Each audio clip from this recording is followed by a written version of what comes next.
सच्ची सहेली, महिलाओं के लिए सबसे भरोसेमंद औषधि एवं टॉनिक। सचिवालय में सिंचाई परियोजनाओं की समीक्षा। सीएम धामी ने मानसून से पहले रिवर प्रोटेक्शन व डिलिस्टिंग कार्य समय पर पूरे करने के निर्देश दिए। वहीं रोकथाम की तैयारी भी तेज करने को कहा। जैतनवाला में स्वाइंडर लीडर अभिमन्यु राय स्मृति पार्क का मंत्री गणेश जोशी ने किया लोकार्पण। नवनिर्मित मूर्ति का अनावरण कर श्रद्धांजलि अर्पित की।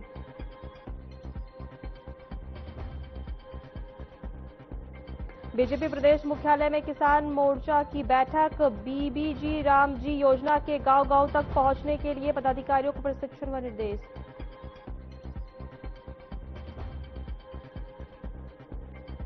एक्सप्रो फेस्टिवल के समापन में सीएम धामी हुए शामिल। पैराग्लाइडिंग, पर्यटन और साहसिक खेलों का नया केंद्र।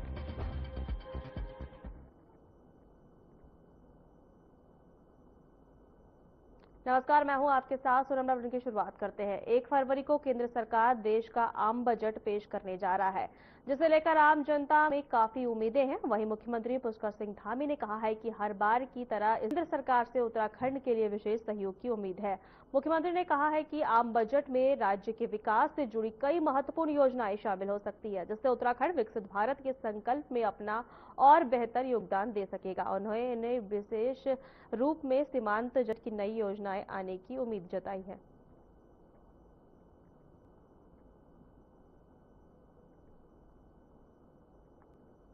हमको हर बार की तरह इस बार भी बहुत उम्मीद है, आशा है, विश्वास है कि ये बजट पूरे देश के 7 साल को पूरा करने के लिए उत्तराखंड राज्य की प्रगति में और अधिक हम सबको प्रोत्साहित करेगा, हमारी मदद करेगा और हमारी भी चीजें जो हमारे जैसे राज्य हैं सीमांत के क्षेत्र, उन क्षेत्रों को आगे बढ़ने के लिए निश्चित रूप से इस बजट में प्रावधान होगा।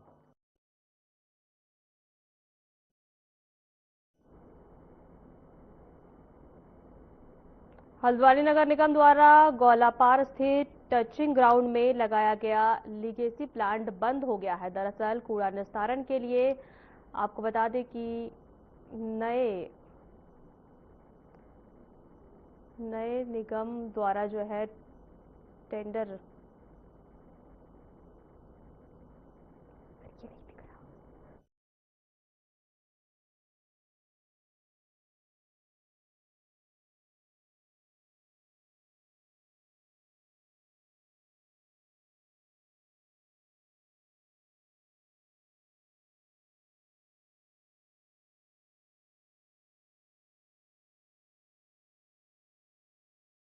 आपको फिर से बता दें कि दरअसल कूड़ा निस्तारण के लिए नगर निगम द्वारा जो टेंडर किए गए थे उसमें 100 निस्तारण किया जाना था, जिसके बाद 2 मशीनों से रोजाना पूरा निस्तारण हो रहा था, जिसके लेकर टेंडर की अवधि के जाने के पश्चात जो है रोजाना लगभग 2.5 लाख कूड़ा डंप होना शुरू हो गया है। हालांकि नगर आयुक्त का कहना है कि जल्द पूरा टेंडर किया जाएगा।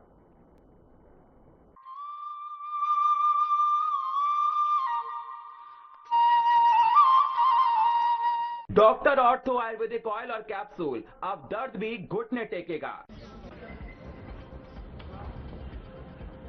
हम सबका उत्तराखंड संस्था द्वारा उत्तराखंड महोत्सव रोहिणी सीजन 2 का आयोजन मुख्यमंत्री पुष्कर सिंह धामी ने किया प्रतिभाग।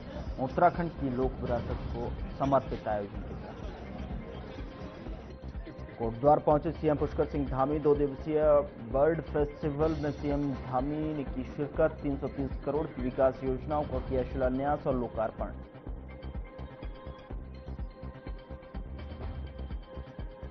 कृषि यंत्र वितरण कार्यक्रम का आयोजन कृषि मंत्री गणेश जोशी ने की शिरकत। महिलाओं को स्मार्टफोन और कृषि यंत्र वितरित कर बढ़ाया उत्साह।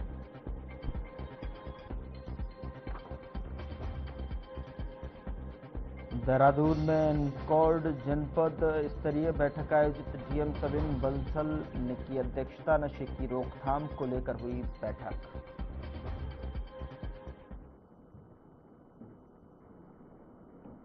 नमस्कार, मैं हूं आपके साथ गौरव राजेंद्र। बुलेटिन की शुरुआत करते हैं। केंद्रीय वित्त मंत्री निर्मला सीतारमण ने बजट प्रस्तुत किया और जिस पर बोलते हुए सीएम धामी ने कहा कि वित्त मंत्री द्वारा प्रस्तुत यह बजट विकसित भारत के संकल्प को मजबूत करने वाला है। बजट में गरीब, किसान, युवा और मध्यम वर्ग के हितों का विशेष ख्याल रखा गया है। इंफ्रास्ट्रक्चर, रोजगार, स्वास्थ्य और शिक्षा पर दिया गया जोर। उत्तराखंड जैसे राज्यों के विकास को नई गति मिली। आज माननीय केंद्रीय वित्त मंत्री निर्मला सीतारमण जी के द्वारा जो लगातार 9वीं बार बजट प्रस्तुत किया गया है, मैं उनको बहुत बधाई देता हूं, शुभकामनाएं देता हूं। और आदरणीय प्रधानमंत्री श्री नरेंद्र मोदी जी के नेतृत्व में विकसित भारत के संकल्प को पूरा करने वाला ये बजट भारतवासियों की आशा, अपेक्षाएं, उनकी आकांक्षाओं को पूरा करने वाला बजट है। और साथ ही जो भारत एक महाशक्ति के रूप में, आर्थिक महाशक्ति के रूप में उभर रहा है, आज दुनिया की चौथी सबसे बड़ी अर्थव्यवस्था बन गया है, उसको और विस्तार देने वाला बजट है। इसके साथ साथ लोकल से ग्लोबल बनने का बजट है और लोक कल्याणकारी बजट है। इसमें हर वर्ग के उत्थान का प्रावधान किया गया है। हर राज्य का, वहाँ की परिस्थितियों का पूरी तरह से ध्यान करते हुए इस बजट को बनाया गया है। भारत के पूरा करने वाला ये बजट है। रिफॉर्म से परफॉर्म की ओर बजट है। और हमारे लिए, चूंकि हमारे राज्य उत्तराखंड से आदरणीय प्रधानमंत्री जी का विशेष लगाव है और उनके प्रधानमंत्री बनने के बाद अनेक योजनाएं हमारे राज्य के लिए स्वीकृत हुई हैं। और चूंकि मैं अभी 2 दिन पहले हमारे 42 योजनाओं की समीक्षा का एक आकलन कर रहा था, तो 3.5 लाख कम है।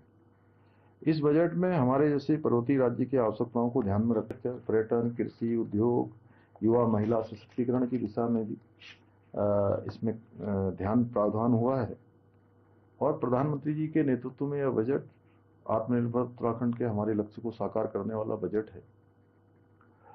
इस बजट में गत वर्ष की तुलना में राज्यांश बढ़ा है। लगभग 1800 की धनराशि हमको इसमें मिलने वाली है। इसके अतिरिक्त जल जीवन मिशन, जो कि हमारे राज्य के लिए एक बहुत बड़ी योजना है और हमारे यहाँ की जो परेशानियां हैं, चुनौतियां हैं पेयजल की, उसको कहीं न करने वाली ये योजना, उस योजना में जिस प्रकार से एक बड़ी धनराशि 67,000 करोड़ रुपए का प्रावधान इस बार किया गया है, उससे हमारे राज्य की योजनाओं को और गति मिलने वाली है। इसके साथ साथ ये बजट विशेष रूप से हमारे राज्य को जो अतिरिक्त राज्य के विकास कार्यों के लिए वो इससे प्राप्त होंगे। और बैठक से पूर्व पहले जो माननीय वित्त मंत्री जी की अध्यक्षता में बजट पूर्व एक सभी राज्यों के सुझाव लिए गए थे, उनसे वार्ता से भी जो उनसे अनुरोध किया गया था कि जो शासकीय है scheme for special assistants to state for capital investment, इसका विस्तार किया गया है, बल्कि इसको पहले से बढ़ाकर 1,85,000 करोड़ रुपए कर दिया गया है।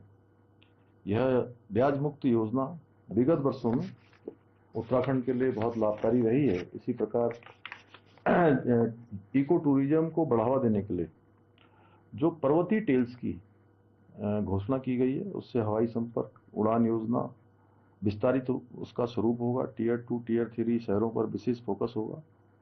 स्वास्थ्य क्षेत्र में बायोफार्मा स्ट्रेटजी और इंडिया सेमीकंडक्टर मिशन 2.0 उच्च सिक्योरिटी सेक्टर के नेशनल इंस्टीट्यूट की स्थापना तथा national destination digital knowledge grid जैसे प्रावधान उत्तराखंड राज्य के लिए संभावनाओं के नए द्वार खोलेंगे। लखपति दीदी योजना जो हमारे राज्य की महिलाओं के लिए बहुत बड़ा उनकी समृद्धि और आगे बढ़ने का आधार बन चुकी है। उसमें हमारे स्वयं सहायता समूह हैं, उनको उद्यमिता से जोड़ने के लिए के समर्पित SME ग्रोथ फंड तथा महात्मा गांधी ग्राम स्वराज पहल जैसे निर्णय ग्रामीण और स्थानीय अर्थव्यवस्था को मजबूती प्रदान करेंगे। कुल मिलाकर ये केंद्रीय बजट 2026 विकसित भारत के संकल्प के साथ साथ आत्मनिर्भर उत्तराखंड के हमारे लक्ष्य को साकार करने में भी बहुत महत्वपूर्ण भूमिका निभाएगा। राज्य सरकार केंद्र सरकार के साथ मिलकर पूरे समन्वय के साथ इन योजनाओं के प्रभावी क्रियान्वयन को सुनिश्चित करेगी। मैं आदरणीय प्रधानमंत्री जी का और आदरणीय वित्त मंत्री जी का बहुत उत्तराखंड की जनता की ओर से उनका आभार व्यक्त करता हूं, उनका अभिनंदन करता हूं।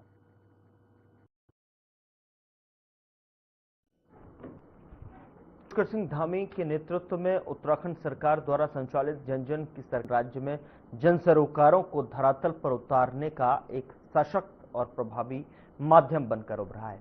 यह अभियान शासन और आम नागरिकों में सीधा संवाद स्थापित करते हुए सेवा, सहभागिता और विश्वास के नए मानक स्थापित कर रहा है और इस अभी प्रदेश भर में लगातार जनहितकारी शिविरों का आयोजन। साथ ही आपको बता दें कि जिनके माध्यम से आमजन को सरकारी योजनाओं और सेवाओं का सीधा लाभ उनके निकट ही जो है उपलब्ध कराया जा रहा है।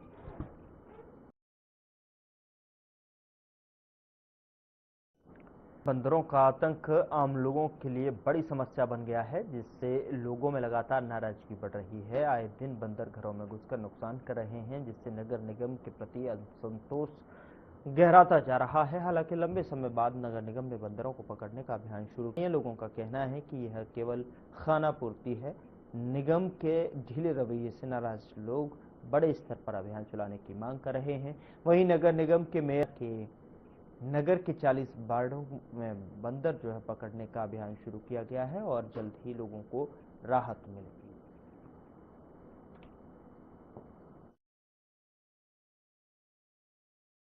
अभी पूर्व में हमारी कुछ महीने पहले ये तय हुआ था कि जो बंदरों की समस्या अल्मोड़ा नगर के अंदर में बहुत दिन पर दिन बढ़ते जा रही है और पूर्व से ही ये समस्या है, मगर इस बीच ज़्यादा बढ़ गई है। तो ये वास्तव में समस्या बहुत बड़ी समस्या थी और आम जनमानस को इससे बहुत ज़्यादा परेशानी का सामना पड़ रहा था।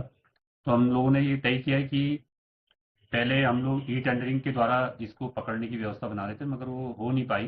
फिर हमने इसको अपने बोर्ड के माध्यम से और पूरे बोर्ड को विश्वास में लेकर के अपने अल्मोड़ा नगर में बंदर पकड़ने का अभियान प्रारंभ किया है। नगर निगम ने शुरू किए हैं बंदरों को पकड़ने के लिए। एक समस्या तो है ही शहर की, क्योंकि बच्चों का, बुजुर्गों का चलना फिरना बड़ा कठिन कर रखा है।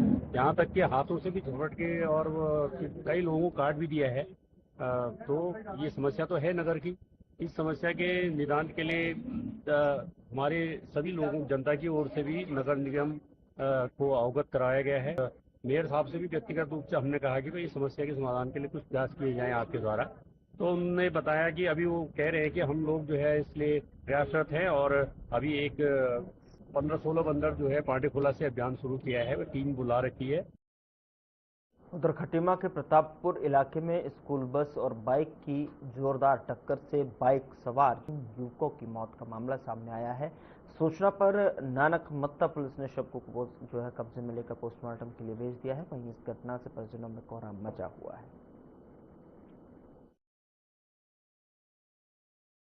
ये नानक मत्ता के पास रोड ट्रैफिक एक्सीडेंट का मामला है, जिसमें 3 व्यक्तियों को यहाँ लाया गया था। मृत थे जब लाए गए, हमने आगे की कार्रवाई के लिए पुलिस को सूचित कर दिया है। उनकी तीनों की उम्र लगभग 22 से 34 वर्ष के बीच है। डॉक्टर सिंह।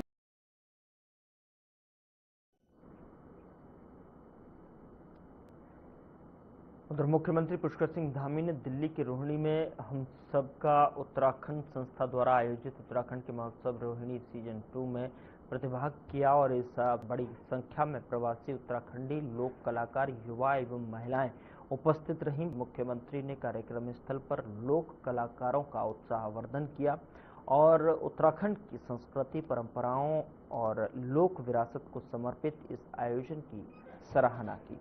कार्यक्रम में मुख्यमंत्री द्वारा उत्तराखंड के सितारे सम्मान से social media influencer Saurabh Joshi, Haldwani medical college के प्राचार्य एवं वरिष्ठ चिकित्सक डॉक्टर मनोज गोरखेला और लोक गायिका कल्पना चौहान को सम्मानित किया गया। मुख्यमंत्री ने अपने संबोधन में कहा कि इस प्रकार के सांस्कृतिक आयोजन लोक कलाकारों को मंच और सम्मान देने के साथ साथ समाज को सेवा और संस्कार भावना से भी जोड़ते हैं।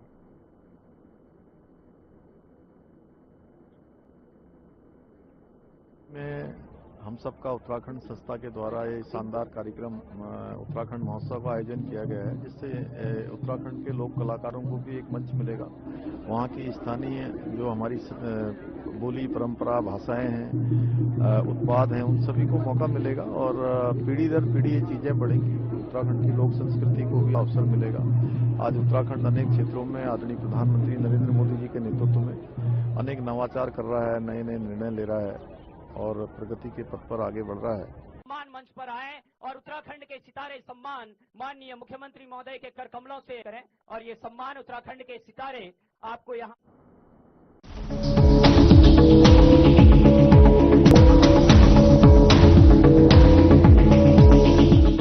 क्या आप दुबले पतले कमजोर हैं, आपकी सेहत नहीं बनती, भूख कम लगती है, वजन नहीं बढ़ता? दरअसल मेन बात खाना पीना खाना नहीं है, मेन बात है खाया पिया लगना। और खाया पिया लगेगा ही नहीं तो आपकी सेहत बनेगी कैसे? इसलिए हमारी संस्था सन्यासी आयुर्वेदा ने एक ऐसी दवा का निर्माण किया है जो कि आपके लिवर, आपके पाचन तंत्र को दुरुस्त करने का काम करती है, ताकि आप जो भी खाएं उसका पूरे का पूरा आपके शरीर को लगे, आपकी भूख बढ़े, खाया पिया सही से लगे, नया खून बने, हड्डियों में जान आए, वजन बढ़े और आप मोटे तगड़े खूबसूरत पर्सनैलिटी के मालिक बन जाए। सिर्फ 655 रुपए की पूरे 1 महीने की दवा होती है और आप इसे घर बैठे 011-45454545 पर फोन करके दवा मंगवा सकते हैं। अपनाएं आयुर्वेदिक रूप मंत्रा। इसमें है क्यूकम्बर के प्योर एक्सट्रैक्ट्स जो नेचुरली चेहरे को मॉइस्चराइज रखे ताकि और डेड स्किन जैसी प्रॉब्लम से मिले रिलीफ। रूप मंत्रा आयुर्वेदिक फेस वॉश, ये कोई कॉस्मेटिक नहीं, आयुर्वेदिक औषधि है।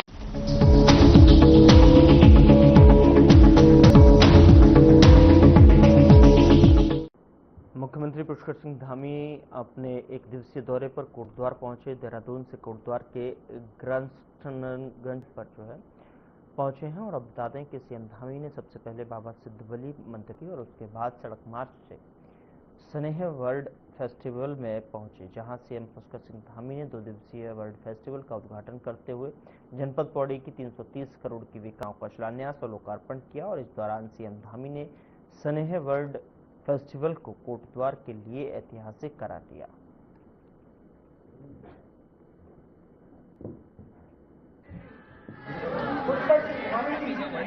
हमारी गिनती है। इसके साथ साथ आज ये जो बहुत एक कार्यक्रम वर्ल्ड फेस्टिवल यहाँ पर आयोजित किया गया है और ये अपने आप में जहाँ हमारे नौजवानों को, युवाओं को, बच्चों को अनेक प्रकार से नए नए पशु पक्षियों के संवर्धन के बारे में, उनकी प्रजातियों के बारे में, उनकी विशेषताओं के बारे में जानकारी देगा, वहीं इस स्थान के महत्व को और बढ़ाएगा।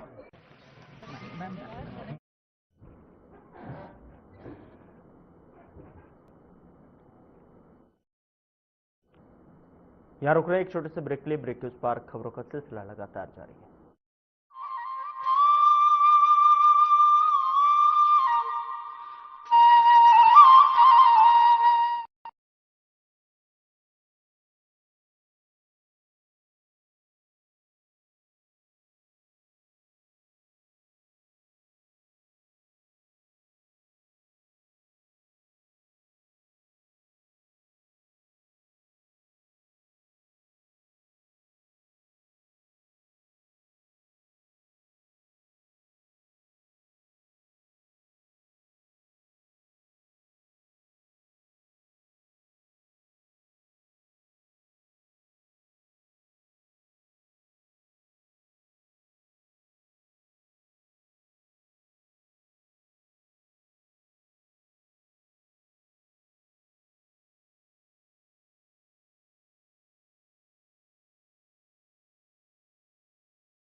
करा दिया।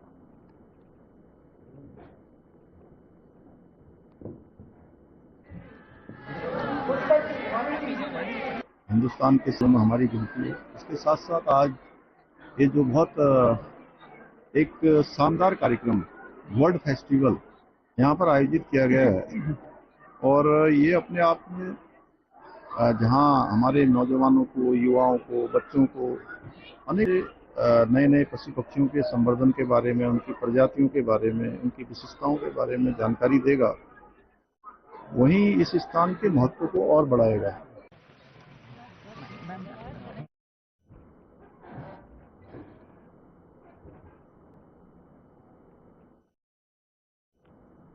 यहाँ रुक रहे एक छोटे से ब्रेक के लिए। ब्रेक के उस पार खबरों का सिलसिला लगातार जारी है।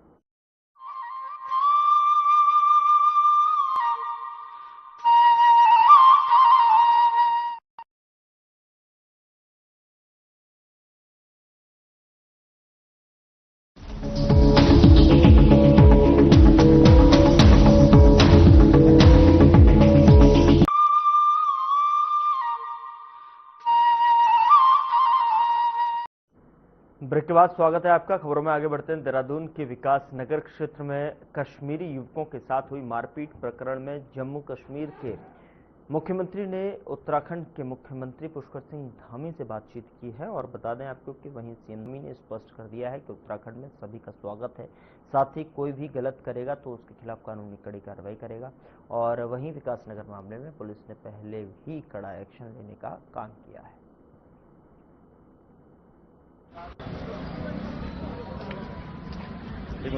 कानून व्यवस्था को बनाए रखना ये हमारी सर्वोच्च प्राथमिकता है और उत्तराखंड के अंदर कोई भी कहीं से भी कोई तीर्थयात्री आए, श्रद्धालु आए, किसी अन्य काम से आए, व्यापार के काम से आए, उसकी सुरक्षा हमारी सर्वोच्च प्राथमिकता में रहती है। और एक प्रकरण आया था और उसमें मुझे वहाँ के मुख्यमंत्री जी से भी मेरी बात हुई थी और उससे पहले ही हमारी पुलिस उस पर पूरी कार्रवाई कर चुकी थी। जो भी जिन्होंने भी ये मारपीट की थी उनके साथ पुलिस ने सभी कानूनी कार्रवाई पूरी कर ली थी और उनको सबको बता भी दिया गया था।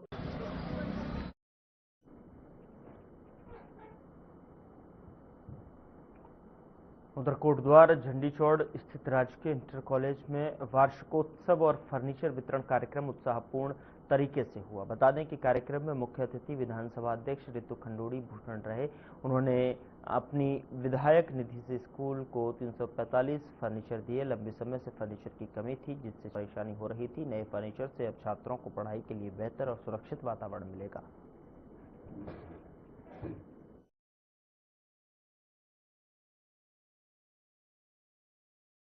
इंटर कॉलेज झंडीचौड़ में मैं पहुंची हूँ। बहुत ही आनंद आया, बहुत अच्छा लगा यहाँ पर पहुंचकर। व्यवस्थाएं हैं, बच्चों ने बहुत सुंदर कार्यक्रम किए, चाहे वो नृत्य हो, गीत हो, योग भी इतना बच्चों ने किया। ये दिखाता है कि हमारे जो सरकारी स्कूल हैं वहाँ पर शिक्षा के साथ साथ किस तरह से बच्चों को ओवरऑल उनकी पर्सनालिटी को डेवलप किया जाए, इस पर बहुत चिंता की जा रही है। स्किल भी देने का पूरा प्रयास हो रहा है, किस तरह से बच्चों के हाथ में एक ऐसी कला दिया जाए जिससे आगे चल के वो तौर पर लें या उससे जीवन यापन करें। ये भी कार्य स्कूलों में बहुत सुंदर हो रहा है। कुछ फर्नीचर मैंने यहाँ पर दिए हैं, बिल्डिंग वगैरह का भी कार्य कराया, लेकिन मन को खुशी होती है। कृषि मंत्री गणेश जोशी ग्रामोत्थान परियोजना के अंतर्गत आयोजित स्मार्ट मोबाइल फोन और कृषि यंत्र वितरण कार्यक्रम में पहुंचे, जहां उन्होंने स्वयं सहायता समूहों की महिलाओं को स्मार्टफोन और कृषि यंत्र वितरित किए। बता दें कि कैबिनेट मंत्री गणेश जोशी ने कहा कि सरकार द्वारा कृषि एवं पशुपालकों को जमीनी स्तर पर मजबूत करने की दिशा में ग्रामोत्थान विभाग द्वारा अच्छा कार्य किया जा रहा है और साथ ही उन्होंने ग्रामीण महिलाओं का उत्साह बढ़ाते हुए कहा कि हमारे ग्रामीण क्षेत्रों में समूह की महिलाएं बेहतर कार्य कर रही हैं।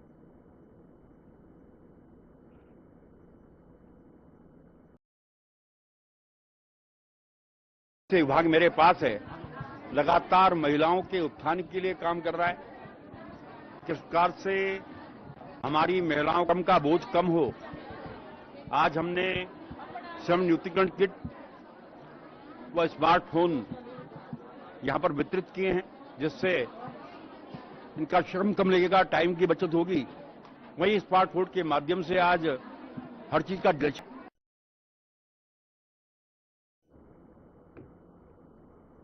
कोटद्वार में पटेल मार्ग स्थित एक कपड़ों की दुकान के नाम को लेकर शुरू हुआ विवाद अब तूल पकड़ता नजर आ रहा है। इस विवाद के दौरान कुछ युवकों द्वारा बजरंग दल के कार्यकर्ताओं के साथ कथित बदसलूकी किए जाने के विरोध में आज बड़ी संख्या में बजरंग दल के कार्यकर्ता आपस के जिलों से कोटद्वार पहुंचे और कार्यकर्ताओं ने मालवीय उद्यान में जमकर हंगामा। इससे पहले शहर में जुलूस निकाला गया, जिसके बाद विरोध करने वाले युवक बाहर प्रदर्शन किया गया। स्थिति को नियंत्रित करने के लिए मौके पर पहुंची पुलिस को बजरंग दल के कार्यकर्ताओं को वहां से हटाने में कड़ी मशक्कत करनी पड़ी। देखो, आप वीडियो में बजरंग दल के लोग बड़े शालीनता से पूछे कि पिछली बार आपने नाम बदलने का बोला था, तो इस बार आप क्यों नहीं बदल रहे? और तब तक ये माँ की ढी की गाली दे रहे हैं उसको, बजरंग दल वाले लड़कों को माँ ढी की गाली दे रहे। क्या संस्कृति है इनकी, बताओ? और इनको बोल रहे कि इंसानियत जीत गई। पूरा नैरेटिव, पूरे जितने देश के मुसलमान व्यक्ति है सब फेसबुक में कमेंट कर रहे हैं। और कईयों ने 10-10 आइडिया, जब हम लोगों ने मुस्लिम युवकों को पकड़ा तो उनके फोन में 10-10 आइडिया निकली हिंदू नामों से, हिंदू लड़कियों के नामों से, जो जिनमें लड़कियों को।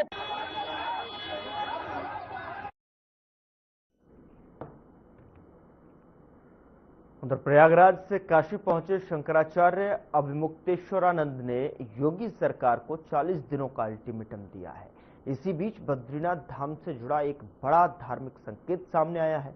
बता दें कि श्री बद्रीनाथ धाम के पुजारी समुदाय के शीर्ष पंचायत श्री बद्रीनाथ डिमरी धार्मिक केंद्रीय पंचायत ने शंकराचार्य स्वामी अभिमुक्तेश्वरानंद को एक महत्वपूर्ण धार्मिक अनुष्ठान के लिए न्योता भेजा है।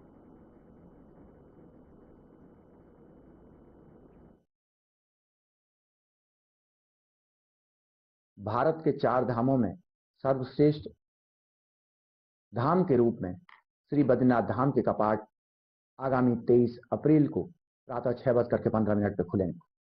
बसंत पंचमी के पर्व पर नरेंद्र नगर स्थित टीरी नरेश के राज दरबार में भगवान श्री बद्री विशाल के कपाट खुलने की तिथि घोषित होने के साथ ही भगवान बद्री विशाल की नित्य प्रतिमाह में प्रयुक्त होने वाले तिलों के तेल को पिरो करके रखने की तिथि भी घोषित हुई है। वह तिथि 7 अप्रैल है। 7 अप्रैल को विधि विधान के साथ पूजा अर्चना के साथ भगवान का गाड़ू भरा तेल कलश में तेल पिरो करके भरा जाए।